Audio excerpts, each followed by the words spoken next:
good? It's your boy Hollywood Chuck. I'm with my man Damien Noel, Film Fatale Studios, right? Sure. I got that right, you know what I'm saying? Sometimes my colloquium be a little off, but we got it right tonight. And so, Dame, you've been working with a lot of people. You did industry work, you doing underground work. Tell us some of the things, take us through the history of Film Fatale Studios. All right. Well, shit, even before I can get there, I got to talk about, my foray into promoting parties. Promote parties, that's where it started. That's where it started. Because basically, my first party promotional situation started with Rich Paul. Rich Paul, show, Ducky, smallz. Okay. You said the hood. I was in the hood with it. So we did our first party at the church over here on 108th. That bitch went crazy. St. Aloysius. So from there, I started doing little parties or whatever, and then I hooked up with my man Tommy Gunn. Shout out to Tommy Gunn. Yeah, we did. First thing we were doing was we had a party troupe called Green Street. So at that time on Facebook, you could post your flyers and all that kind of shit. Right. But I'm like, man, how the fuck can we be different? Because you had 1,000 different promoters. At that time, you had Schoolhouse. Yeah, you had Hollywood in the Hood. Yeah, Hollywood in the Hood. Shit. And even at that time, Street Smart. 8081, which I was really promoting with them as well, because that's an extension of Put It On Entertainment with Rich Paul and everybody. And I was like, man, I gotta stand out, because at this point I'm like, I'm doing my own thing a little bit. I had kind of separated from all that shit. We'll get back to that, but because I want to know, like, what's the relationship like now? What's the air like now? Like, what's going on? Because y'all was together at one particular time. So I mean, everybody started kind of doing their own thing, man. We got older, branching off and the shit. Like, I was with Kelton Crenshaw. Kelton went on and started doing, developed a relationship with Puma. He's a sports agent now with Rich Paul. He does all his football shit. Right. So that's the circle. Yeah. So was with them, fucking with them for years. I worked the door. A lot of people hated me at that door. I developed a very. When you getting the money, they don't never like you. When you getting the money, they hate you when you get the money. Yeah, they like this. When you charge, when you the guy that got to collect, they don't like you. Yeah, and I was the guy that basically was responsible for shit. Okay, we got 2 Ferraris outside. We got 3 Benzes. Damn, it's a truck across the street. Shout out to Big Pat. I had Big Pat with me. You remember Big Pat? Yeah, for sure. Yeah, so Pat out there, I'm security. I'm the toughest guy on earth. I got Pat right there. Yeah. You know what I mean? So I'd be like, shit, man, what we charging? 40? Shit, y'all, in the hour, shit, if one more Benz or one more old school pull up, this shit going to 80. 80th person. I was doing that. We was one down at the View. Down at the View. We was the first in the city doing that kind of shit. Yeah. On a Sunday. And y'all was bringing celeb name, big names, everybody you could think of. Yeah. As soon as Brian pulled up, it was $100. Soon as he pulled up. Either him or his mother. I said, shit, Mama James out there. Shout out to Glow. Shout out to the whole James family, you know what I mean? Any one of them pull up. Shit, Rich pull up. Rich at that point had a name. He was selling throwbacks. Shit, we bring Fab with him, all types of shit. I'm like, it's 150 now. Rich really came a long way. We used to be out there on Edmonton, in that area, the 125th area, you know what I mean? Everybody out there in the Glenville community, just circulating through the hood. He had the candy shop. The store right there by the drive-through, you know what I'm saying? Yeah. So he used to be in there a lot, not really like saying too much, kind of like a quiet guy that I knew of. Yeah. I ain't really run with him, but I knew that at that time he was in that area, and I used to shop at the store. Oh yeah. So we used to just hang out. He wasn't a man of many words, put it like that. Oh, not at all. That's why y'all gotta check out his book, Lucky Me. Yeah. Talks about all that shit. Oh, you read that? Yeah. It's a good read. Great review. It's a good read. But yeah, so was doing that for a while. Then we started doing Green Street, and I'm like, well, shit, man, we gotta stand out. So I started fucking around with Windows Movie Maker. Mm-hmm. I'm like, shit, I'm gonna take it back. Yeah. Take them back. So that was the first shit. So I'm like, I'm gonna start fucking with that.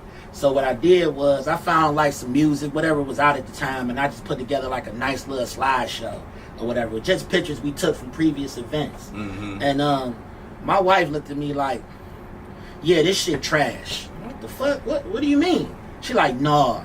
She gave you a review. She like, nah, she like, it's cute, but I know what I can do. And I'm like, you know what you can do. And what's your wife's name? Alexandria. She turned you up. What? She get a hold to it. And at this point in time, she was just trying to find what she liked. At that time, she was working jobs. She wasn't really fulfilled. I've always had my hands in a bunch of different shit. So what made y'all want to do film? Like what? Like was y'all in school for? Was she in school for? That's what I'm getting. What made y'all want to be in film? She did that, right? Yeah. So we started doing the little commercials or whatever, and she was like, "This shit cool, but I'm getting like tired of just fucking with pictures." It was basic. It was very basic for her, and then she started taking on some editing jobs. There was a lot of back then people didn't know about Odesk and all these different sites that they had, but they had them then. Yeah. They were always looking for people to do editing jobs. So my wife just basically, it's a jewel, y'all. She's a very smart woman. I'll say that what ended up happening was she started doing her research, and she said, well, look, Apple seems to have the best software for editing stuff. Yeah. But even before she got there, she was doing Sony Vegas. She worked with what's the shit that they was editing on Seinfeld? They had a very basic program they used for Seinfeld. But basically, she conquered all that shit, and she said, this shit getting too easy. All of it was easy. It was easy. It wasn't a big enough production for her. Exactly. So once when I got her a Mac, we ended up buying a little all-in-one Mac that I had found on shit. We bid it on it. What was eBay? Went on eBay, seen an all-in-one Mac. Right. And it was this like, how you develop people. Yeah, and I'm looking like, damn, that bitch got everything, you know. So boom, we get that. Bring that here. Oh, I sold that one, the first joint. But You made bread off that one. Yeah. Got it out of here. Yeah. We done went on and got the That's tower. That's what this baby probably about to get out of here. Shit. She added off one of them. Now she simplified it. Now. Yeah. But basically, she got that. She learned the fucking iMac Adobe suite in a week. And I'm talking about Dreamweaver, all that complex shit they got. The top shit. She killed all that shit in a week. She figured out how to use it. So she kind of, you want to say your wife catch on very fast. Very fast. Yeah, quick learner. Yeah. Met her at Glenville. Okay. Know what I'm saying? Shout out to the Ville. Yeah, so she did that, started taking on jobs, and she was like, man, you know, this shit cool, but we need to get our own shit. We need to get our own cameras. I want to film some shit. Yeah. And me, I've always... So she wanted to shoot. Yeah, and I always was the rapper anyway. She was editing first. Yep. And then she was like, oh, this editing shit cool, but I want to get behind the lens, do my own thing, right? And then chop it up. Exactly. Okay. And I was a pushing ass. I'm like, oh no, we about to do this shit. So as soon as tax time you got excited. I done. And you that type of guy that you get excited. So me and Dane went to school, played football together, you know what I'm saying, the whole thing. And he always been that type of guy that was like on top of his game, sharp, smart, you know what I'm saying, witty. You know what I mean? You know, so, yeah, for sure. Appreciate that. Yeah. So, that led to her first editing job, which you all can go on Prime, you can go on YouTube. It's a documentary called Unseen about Anthony Sowell, a serial killer. So that was her first big editing job. Shout out to a few networks that's looking into it. I can't name names. Also, they want to put something. They want to put something together where it's getting circulation like it's supposed to. So she did a lot of the courtroom scenes. Checks. Yeah, residual checks. The ones checks and balances. Yeah, all that. So we did that, and that was 20. By this time, we're in 2016 now. You know what I mean? Yeah. So the whole shit started jumping off between 2012 and 2016. Mm-hmm. But in that amount of time, I got to working with a ton of different artists. So shout out to New Money, Old Money. We designed their logo, and that's another thing too. So y'all do logos. So we do logos. We do websites. So y'all, Film Fatale Studios is a one-stop shop for production. Had no choice, because what happened was we had a lot of artists that would come to us like, man, I want to shoot this video. I know what y'all can do. I know your wife, the code is. She the best kept secret. I ain't hit her yet. Why y'all prices still where they at? Whatever. I'm like, yeah, the video gonna look You dope. had it for the low form.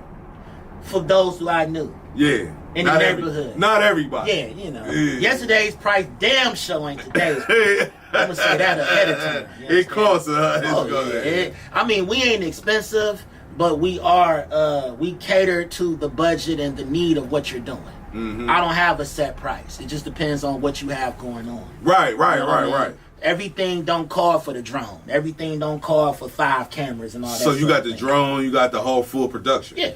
You studioed up. Yeah, and it had to get there because my thing is, once I lock in with you, your project become my project. Yeah. So, and I, as an artist, I've always been an artist all my life. I identify with what make move to what you got going on. So visually, your shit got to be stunning. Yeah. But then I'm like, we doing the videos, but then I got tired of seeing the videos come out, project drop, and then you got a shitty cover. You on that bitch. So you like, let me just embody the whole project. So that's what happened. So it became a thing where we started doing everything for people. Because it's like, once you do something, you working on something, and then you want to embody the whole project because you want to have say-so over that, because you like, if I do a video, then you come out with the cover, and then the song that I do the video on there and the cover ain't all that, then they ain't gonna get the response that we looking for. Exactly. And I would tell you, artists that fully understood that, Boogie Shay. Shout out to Boogie Shay. You know what I'm saying? So, sitting down with Shay, because great story with her. You know, M.A., her guy, that's one of our homies. Yeah. You know, M.A., nasty on the rap side. Like, for sure. I have no idea. But she was like, she had been seeing what we can do. So he ain't even making no music. He ain't making music like that no more. He businessman. He doing a whole bunch of other stuff. All types of shit. But still, if you put him in the booth, he'll run circles. I'll run circles around a lot of you motherfuckers. But I know he definitely. Because him, Fox. Oh, yeah. And Tommy Gunn. All them guys. Shit. May's first videos. That came out of our shop. You know what I mean? In fact, his first video, Running Street Heavy, was our first video that we ever shot. Was that the one that y'all shot on Superior off 114th? Yep. When he was outside with his shirt off. Yeah. Between the houses and everything like that. Yeah, that, and then came right back with pump faking. And that caused a lot of controversy. See, you know, I know the history. I know the history, you know what I'm saying? That's why I can talk about it, you know what I mean? Because I remember that. Because we was actually the first people to put him on BET. They had ran a commercial. Mm-hmm. They was running commercials on BET at that time. Yeah. You know what I'm saying? So they was doing commercials. They was running commercials back then. That was like 08, 2010. Yeah. Sometime around there. And he was like, that was Gully Gang era and all that shit. Yeah. So I didn't, like, we had the Ape City Gully Gang, and I was in Ape City Gully Gang. So a lot of those earlier records. But, like, when it got to his solo joint, he like, dang, and we came Let's work. So I came through, I was working with him. I was working with Cyree from New Money, Old Money, that whole camp. Like, that's family right there. Shout out to the Stearns. There's 100 of y'all motherfuckers, but y'all know what I'm talking about. Let me get a break real quick. But yeah, though. So I want to go into. So we good. Yeah, we good money. Okay. I want to go into real estate. You doing real estate, right? No, I do health insurance. Health insurance. So I want to go into health insurance too. I want to talk about health insurance. So we was at the video production, the early days on the video production, right? With Gully Gang, MA, you know, the whole squad and stuff like that. And then you advance. So at that time, was y'all doing? So that's after y'all started the editing jobs. Y'all had did that, and then y'all ventured on the videos. We did that. She did that editing job. She was doing edits. We did an edit from it was like the India version of Tinder or something like that. Best way I could put it. Where I had to do this voiceover work, and she used to do lyric videos for it, and she was editing a lot of those. Right. That was doing pretty well, and then from there we started doing weddings. Okay. So I did my first big wedding was an Italian wedding. Mm-hmm. Shout out to the Jemisons and the Russos, Joe and Anthony's cousin. Sound like a mob family. I mean, but we did over there. Commercial. Yeah, we did that commercial. They was there too, man. you know, Spider-Man, all that shit. They was all there. Big thing. Yeah, Joe and Anthony, forget about it. That's Marvel right there. Yeah. That's the Cleveland and Marvel connect. So because you come from the Glenville area where Superman was first created, and you off Parkwood, 105 Parkwood area. I lived everywhere over there. Yeah. So is that like kind of influence you? Man, listen, shit. Everything about the area influenced us because everybody that I used to know did a lot of different shit. Yeah. And that's what got me like, I'm gonna do this, this, and this. But you know, a doer of all is a master of none. So I had to start lightweight limiting it down. Like, okay, I gotta put my focus in it. I gotta do all of like 4 of things or 7 things. Exactly. Because everybody we knew coming up in our neighborhoods always had 17 different hustles. Yeah. And now there's 17, shit, 5 of these gonna work. Something gonna work. We grinders in the Glenville community, we man. work. The work ethic is heavy. You know what I mean? So that's heavy. All I saw coming up. I mean, shit, even watching what y'all was doing, man. That shit was phenomenal. I'm like, man, I play football with that guy. Now what? This dude interviewing senators and shit. All types of shit going on. So I'm like, it was amazing. Yeah. It's amazing to see. So, you know, I've always wanted to be behind the camera because growing up watching BET and all that shit, I'm like, I could do that shit. And I feel like our area kind of breeded that kind of like, because Cleveland is a hub where it creates style, and then people come through here because we do that. We ain't the Ohio players for nothing. Right. You know what I'm saying? And so, and especially in our neighborhood, we got a lot of people from our neighborhood into where we doing this interview at right now, which is East Cleveland, Ohio. Is matter of fact, most of the people that's celebrities come from our area. That's real big. Man, man, listen, first of all, we on Millionaires Row right now. You know what I mean? I keep telling people that. Yeah, we're on Millionaires Row right now. So you got that going. I mean, shit, you got a Rich Paul from the neighborhood. Yeah. Shit. You got a LeBron 30 minutes away. Yeah. Who loved this area. Yeah, he's 30 minutes away. I mean, shit, 2 of my uncles was in the Daz band. Yeah.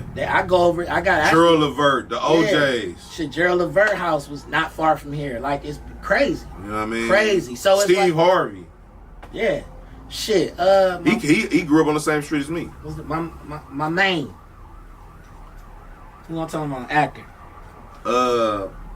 You ain't talking about dude from Living Single. Nah. Because he from here too. Here for a pimp. You don't talk about Terrence Howard. Terrence Howard. I couldn't think of that. And shit. And now if y'all want to get any deeper, MC Brains. Shit. First hip hop artist before Bone. Superfly was written in our neighborhood. Yeah, Superfly. Ron O'Neal from Ohio. Ron O'Neal is from Ohio. He wrote that in New York, but he wrote it about scatterbrains. Mm-hmm. You know what I'm saying? 105 Legend. You know what I mean? So, Don King. We can go deeper. Pool Hall was right across the street. We can go deeper. We can go deeper about the history. Oh, this shit get crazy. You know what I'm saying? So, now we making history. Now we keeping that torch lit. You keeping that torch lit. Film Fatale Studios is keeping that torch lit. But you also got multiple grinds. And when we talk about multiple grinds, we're talking about health insurance. Yes. And why did you get into the health insurance lane? Like, what made you get into the health insurance field? All right, so I lost my mom back in 2011 due to cancer. Yeah, and it's like it was a succession of deaths in my family. So I lost my aunt to throat cancer, my mom to lung cancer, and my grandma to just everywhere cancer. Her whole body was riddled with cancer, and it was all non-smokers cancer. You see what I'm saying? So that got me curious, and I've always wanted to know just how insurance worked. You know, we in Ohio, so we are kind of lucky because we are a Medicaid expanded state.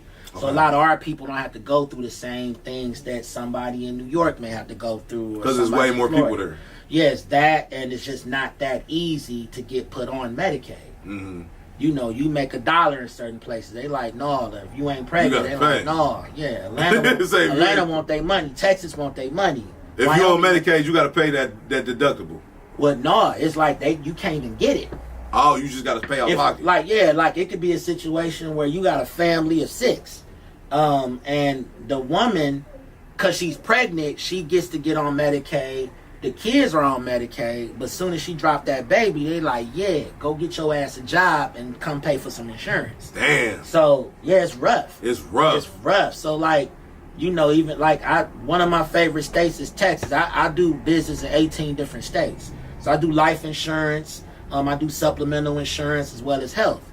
But you find out a lot of interesting stuff, man. Just economically, how fucked up the disparities are with how the health insurance works. Right. So you get a lot of people, you know, what I do is I basically try to make it as affordable as possible for people. Mm-hmm. You know, I give people ACA plans, you know, Affordable Care Act. And what exactly is an ACA plan? That's an Affordable Care Act, or Obamacare as y'all would call it. So that's one of the lower insurance packages that people can get? How it is based off your income. Okay. So if you make a certain income, let's just say you a house of, it's 3 of you guys in the house. Mm-hmm. You make $36,000. All right. So what they'll do is you, your girl, and your baby. Okay. They're gonna look at your income. They're gonna say, okay, you and her, y'all can get on some insurance, but are y'all married? You like, yeah, we married, but we don't file taxes together. Shit, I can't get y'all a subsidy now. So then they all that. Listen.